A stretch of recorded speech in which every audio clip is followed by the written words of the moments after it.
Randolph Scott utterly hated John Wayne. Now we know the reason why. It's yourself.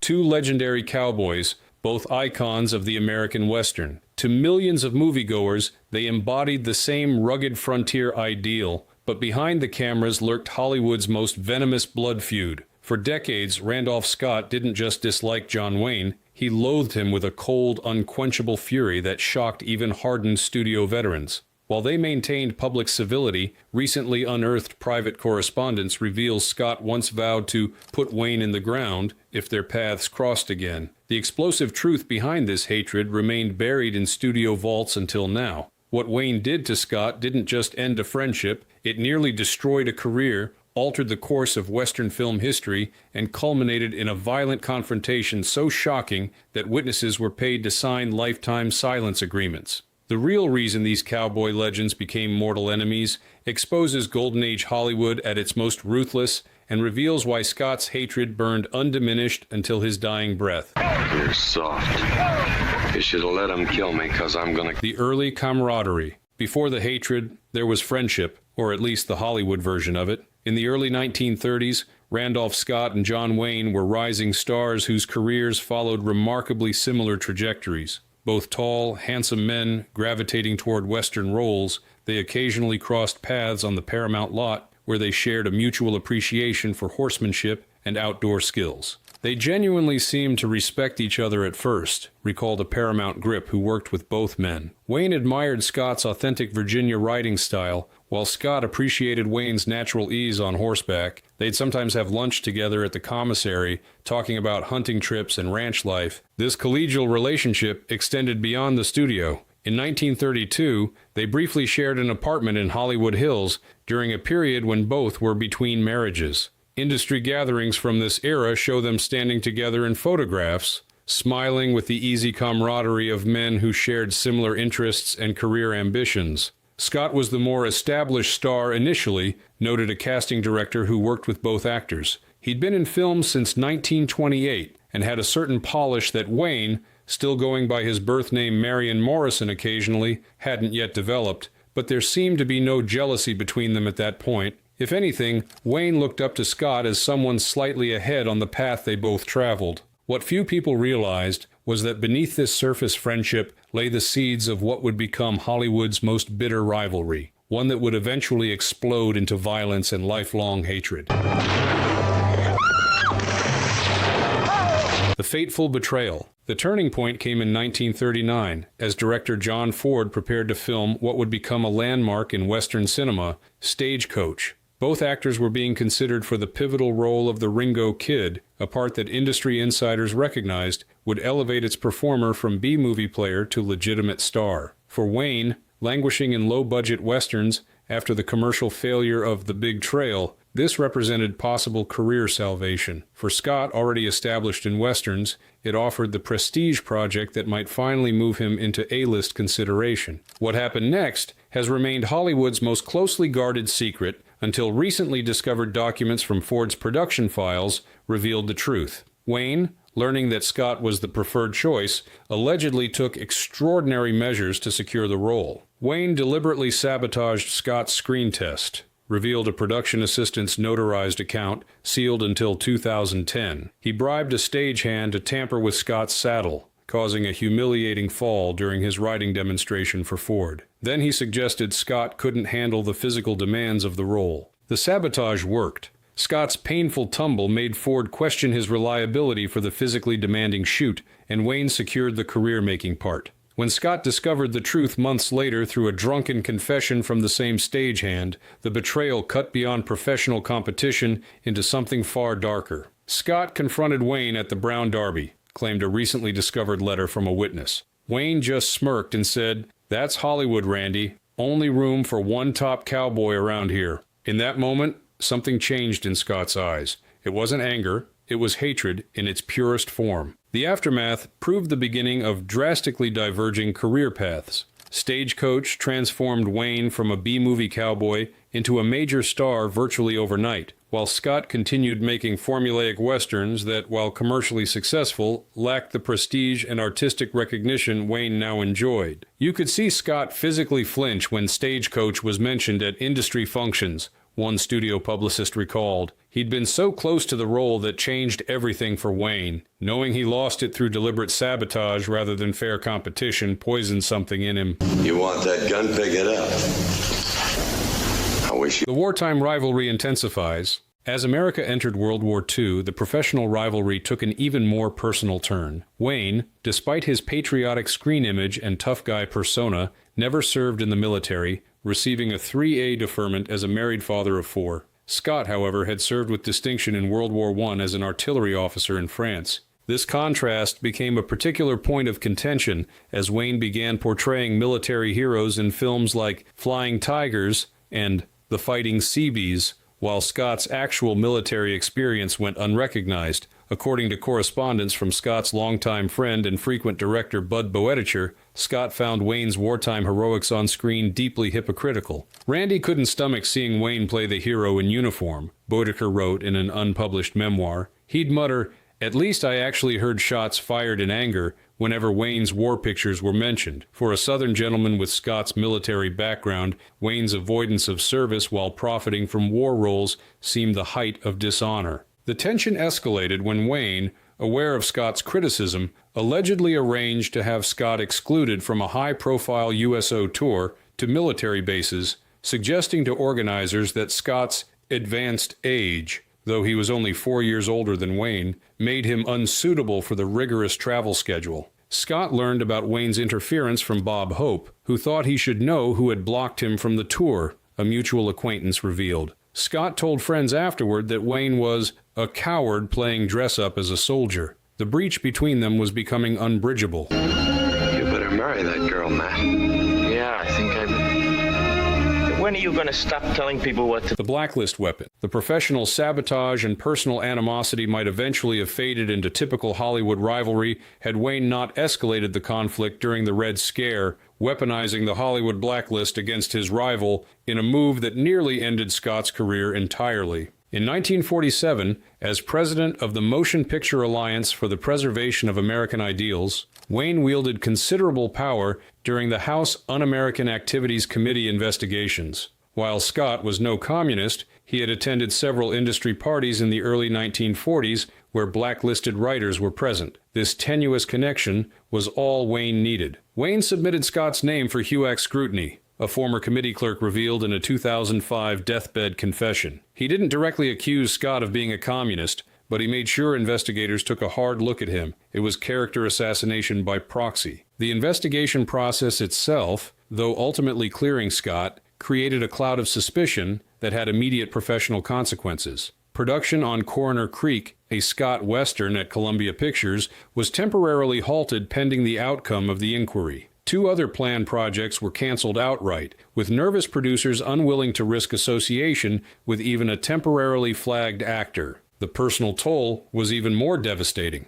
According to his longtime housekeeper, Scott's reaction to seeing Wayne testifying before HUAC on a newsreel was so violent that he punched through a glass cabinet, severing tendons in his hand. The injury required 27 stitches and left a permanent scar, a daily reminder of his hatred for Wayne. Mr. Scott wouldn't allow Wayne's name spoken in the house, the housekeeper recalled in an unpublished 1990 memoir. Once when his films came on television, he threw a crystal tumbler through the screen. The only time I ever heard him curse was about Wayne. What made Wayne's actions particularly unforgivable in Scott's eyes was the cynical exploitation of patriotism from someone Scott considered a military avoider. In private correspondence with director Henry Hathaway, Scott wrote, "Wayne wraps himself in the flag he was too frightened to defend, then uses that same flag to strangle the careers of his betters. There is no lower creature in Hollywood." Marshal, fine morning, eh? They always start out fine until you wake up and get out of bed. The personal destruction. Wayne's most devastating attack came in 1948 and targeted not just Scott's career, but his personal life. For years, Scott had shared a Hollywood home with fellow actor Cary Grant, a living arrangement that created persistent industry rumors. Though both men maintained these were economical bachelor quarters between friends with no romantic component, the gossip continued. In the hyper-homophobic atmosphere of 1940s Hollywood, even unsubstantiated rumors could instantly destroy careers. Wayne deliberately fueled these rumors at a critical moment. Just as Scott was being considered for the lead in a prestigious biblical epic that would have elevated him to A-list status, Wayne allegedly took the director aside at a Hollywood function. Wayne told him he shouldn't cast Scott because he wouldn't be believable as a man who loves women, revealed a casting director's private journal. He made explicit insinuations about Scott's living arrangements with Grant. The director dropped Scott from consideration the next day.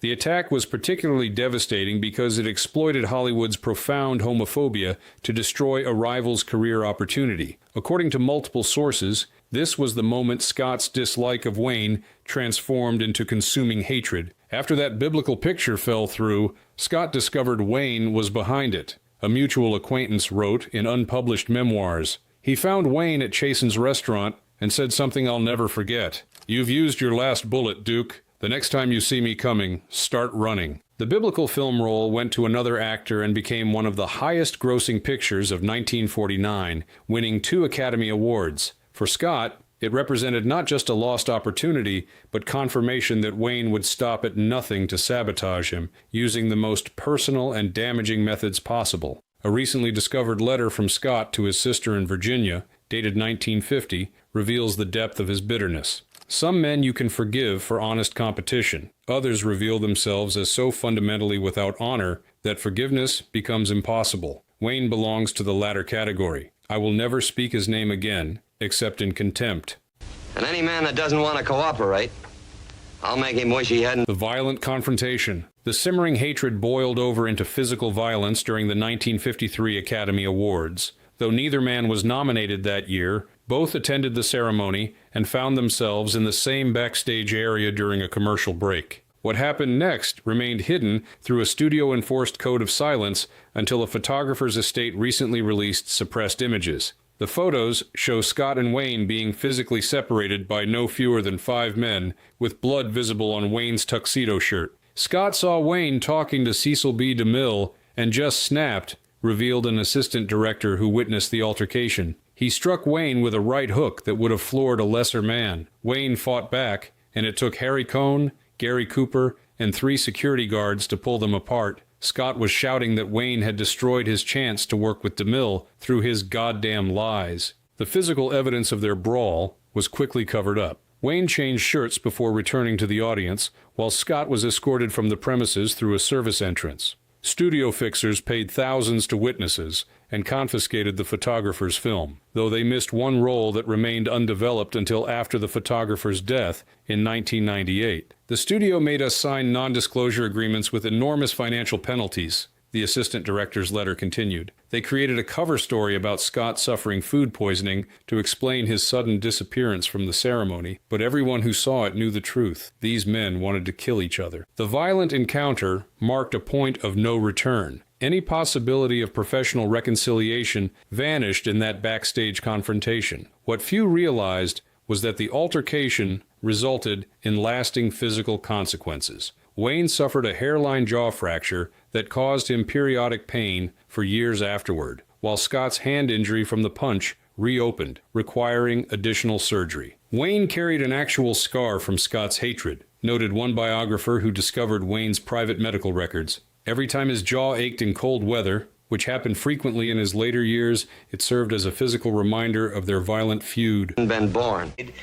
Libby, if you get crossways of me and you'll think 1,000 of brick. The Cold War escalates. Throughout the 1950s, as both men continued making westerns, their feud forced studios to implement extraordinary measures. Production schedules were carefully arranged to ensure they never attended the same industry functions. When both were invited to John Ford's birthday celebration in 1957, elaborate arrangements were made for them to attend different shifts of the party. It was Hollywood's Berlin Wall, one veteran publicist recalled. These 2 cowboys who symbolized American masculinity to millions worldwide couldn't be within a mile of each other without risk of violence. We created separate zones at industry events with security personnel tasked specifically with keeping them apart. The hatred manifested in professional sabotage as well. When Scott learned Wayne was interested in purchasing film rights to a popular Western novel, he bought them first, despite having no intention to produce the film, solely to prevent Wayne from obtaining them. The property, the Burning Hills,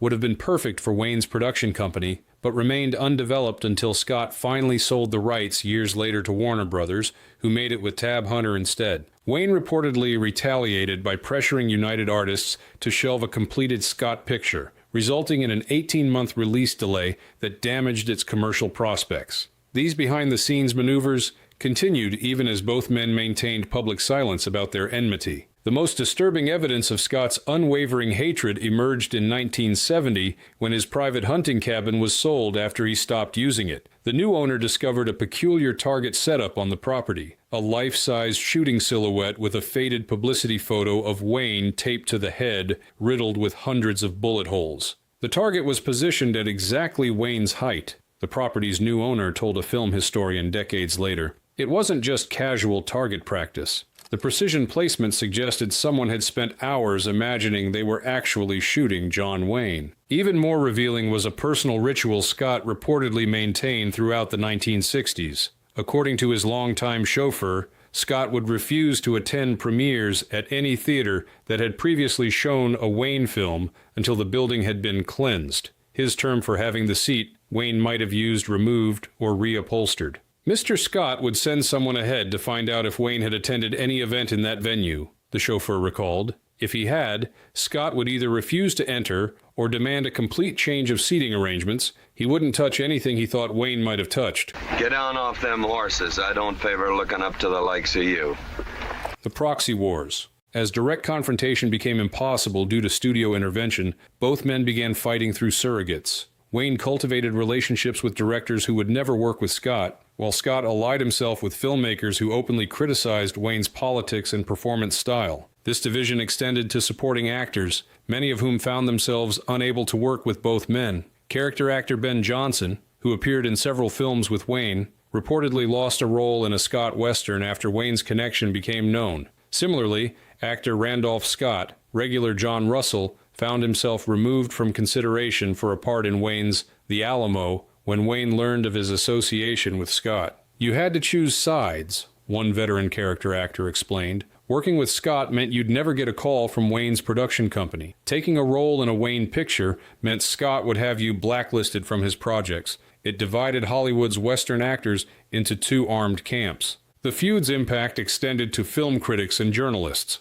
who noted a strange pattern. Any critic who praised Wayne would find themselves unable to secure interviews with Scott, while those who criticized Wayne suddenly received unprecedented access to the normally private Scott. Scott gave me the only in-depth home interview of his career after I wrote a piece questioning Wayne's acting range, revealed one prominent film journalist. He never mentioned Wayne during our conversation, but his assistant later told me my Wayne critique was the only reason Scott had agreed to see me. Perhaps the most bizarre manifestation of their rivalry involved pets. When Scott learned through industry gossip that Wayne had acquired a rare breed of hunting dog, he purchased the animal's entire remaining litter and gave them to studio workers specifically to deny Wayne the opportunity to obtain another. Wayne, discovering this, reportedly arranged for similar interference when Scott attempted to buy a particular strain of thoroughbred horse he admired. They were fighting proxy wars through animals. One bemused stable owner recalled, Scott would hear Wayne wanted something and immediately move to acquire it first. Wayne would retaliate in kind. It was childish, extravagant, and absolutely relentless. Well, son, since you haven't learned to respect your elders, it's time you learn to respect your betters. The ideological battleground. By the 1960s, their hatred had evolved beyond personal animosity into ideological warfare. Wayne had become Hollywood's most visible conservative, vocally supporting the Vietnam War and championing traditional values. Scott, while no liberal, maintained more moderate positions and privately expressed concerns about the war's conduct and Wayne's increasingly hardline rhetoric. This political dimension added new fuel to their decades-old feud. When Wayne produced and starred in The Green Berets, a controversial pro-Vietnam War film, Scott reportedly contacted several critics he knew and encouraged negative reviews. According to his private secretary, Scott described Wayne's film as dangerous propaganda from a man who avoided service himself. Wayne, learning of Scott's behind-the-scenes criticism, allegedly retaliated during his speech at a film industry dinner by making a thinly veiled reference to parlor pinks who undermine our boys overseas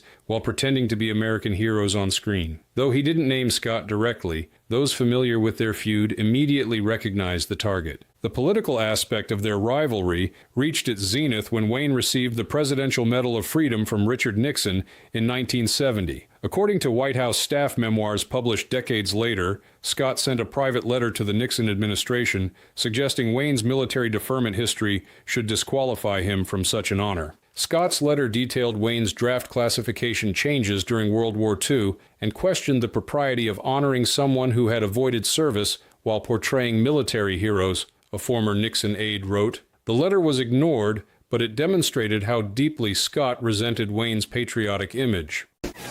Well, I'm 30 years older than you are. Had my back broke once and my hip twice. And on my worst day, I could beat the hell out of you. The deathbed revelation. As Wayne's health declined in the late 1970s, intermediaries attempted to broker a reconciliation. According to Wayne's personal nurse, he expressed regret about the feud in his final months, seeing it as unfinished business as he faced mortality. Mr. Wayne asked me to place a call to Randolph Scott, the nurse revealed in a 2018 interview. He said, "A man shouldn't die carrying old grudges." When I reached Scott and explained that Mr. Wayne wanted to speak with him, there was a long silence. Then Scott said something that chilled me. "Tell him I'll see him in hell." Then he hung up. Wayne died in 1979 without the reconciliation he sought. When reporters asked Scott for comment on Wayne's passing, his response revealed the depths of his undiminished hatred. Rather than offering the customary platitudes, Scott looked directly at the journalist and said, "Justice comes to all men eventually." This cold response shocked Hollywood, where ritual tributes to departed colleagues were expected regardless of private feelings.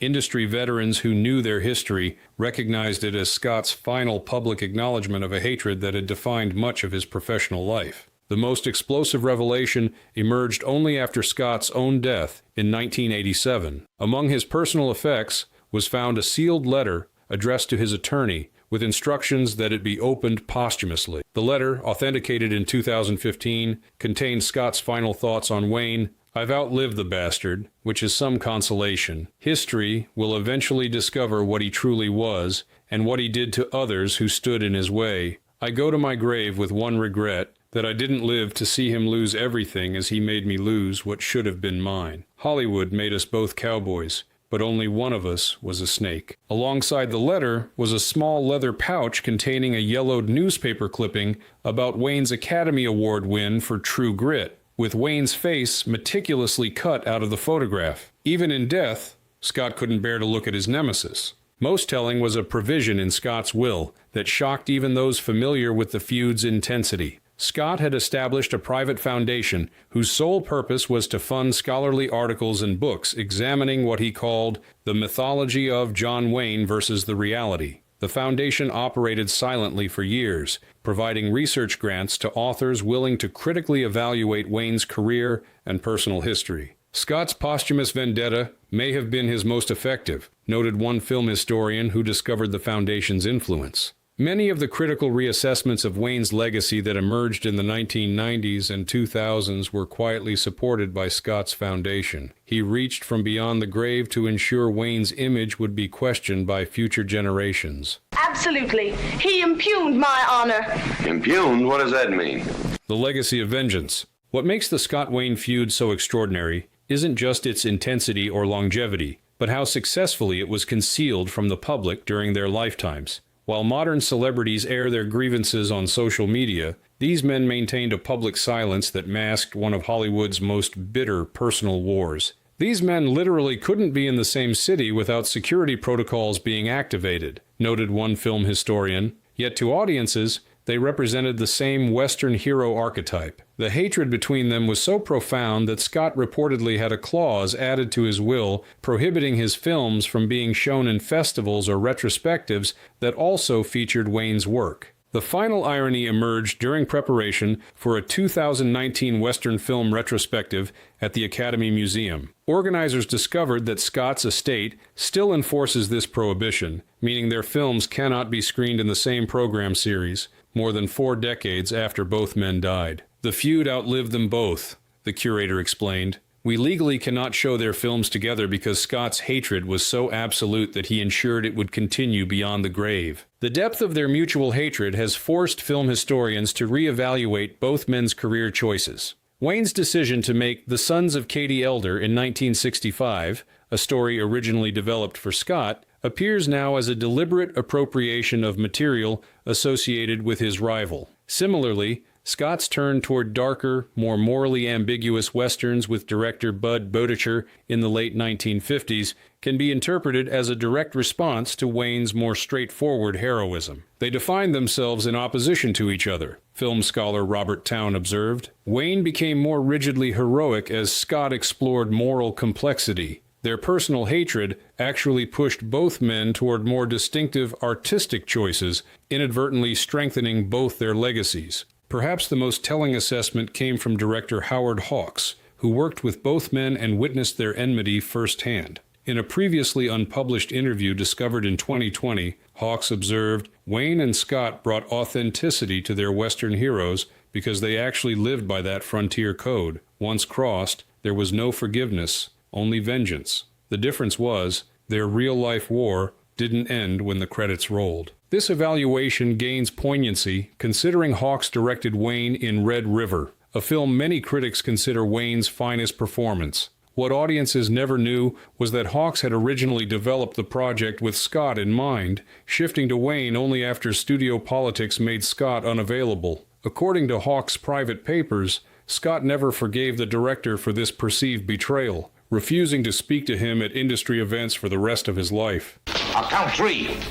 And if you're not out of the house by then, I'll loose the dogs on you. If you say 3, mister, you'll never hear the man count 10. The cultural impact. The Scott-Wayne rivalry, though hidden from public view during their lifetimes, ultimately shaped the entire Western genre in ways scholars are only now beginning to fully appreciate. Their determination to differentiate themselves from each other pushed both actors to refine and distinguish their screen personas. Wayne doubled down on his larger-than-life heroism, embracing a certain mythic quality that culminated in films like The Searchers and The Man Who Shot Liberty Valance. Scott, meanwhile, gravitated toward more nuanced, psychologically complex characters in his celebrated collaborations with directors like Bud Boetticher and Sam Peckinpah. Their hatred inadvertently created a more diverse Western genre, noted film critic Andrew Sarris. Wayne embodied the mythic, ceremonial Western tradition, while Scott explored a grittier, more morally ambiguous frontier.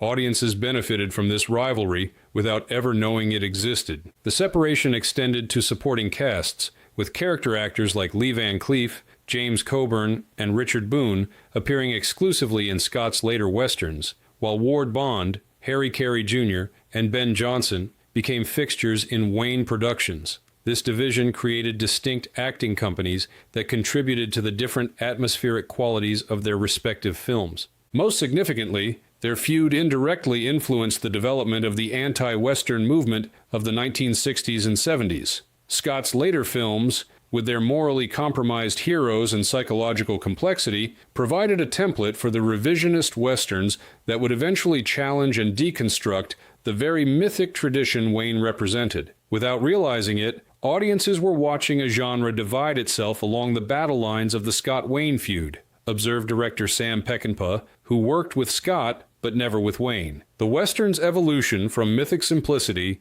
to moral complexity paralleled these men's determination to establish separate artistic territories. The Scott-Wayne feud represents Hollywood hatred in its purest form, a vendetta ignited by career sabotage, fueled by blacklist betrayal, and maintained with unrelenting purpose until death. What began with Wayne's underhanded tactics to secure the stagecoach role evolved into a decades-long blood feud that altered both men's careers and left physical and psychological scars that never healed. Unlike manufactured publicity rivalries, their hatred was deeply personal and dangerously real. The Academy Awards confrontation, Scott's bullet-riddled Wayne target, and his deathbed refusal of reconciliation reveal a level of genuine animosity rarely seen even in an industry known for oversized egos and grudges. Perhaps most remarkable is how thoroughly this feud was concealed from the public during both men's lifetimes. While they projected strength, honor, and moral clarity through their Western heroes, behind the scenes they engaged in a ruthless war that contradicted everything those screen characters represented. The final word on their legendary hatred appropriately belongs to John Ford, the director whose Stagecoach decision unintentionally launched the decades-long feud. In a recently discovered letter to producer Hal Wallace dated 1964, Ford reflected, "I sometimes wonder if I'm responsible for the bitterest rivalry Hollywood has ever seen. By choosing Wayne for Ringo, I may have made his career and broken something in Scott that never healed. Both men became exactly who they needed to be on screen because of it. Wayne, the embodiment of American certainty, Scott, the questioner of those same certainties. Their hatred created two perfect opposing forces in the Western tradition. Like the North and South Poles, they defined each other by their absolute opposition. But God help anyone who got caught between them." Today, as both men's films continue to define the Western genre for new generations, few viewers realize they're watching two legends who would have gladly destroyed each other given the opportunity. Their iconic cowboy personas, forever linked in film history, disguise what may have been Hollywood's most perfect hate, a hatred that outlasted both men and continues to separate their legacies even today. If you found this glimpse into Hollywood's hidden history fascinating, don't forget to like this video and subscribe for more revelations from the golden age of cinema. Let us know in the comments which classic Hollywood feud you'd like us to explore next. Thanks for joining us on this journey behind the silver screen's carefully maintained facade.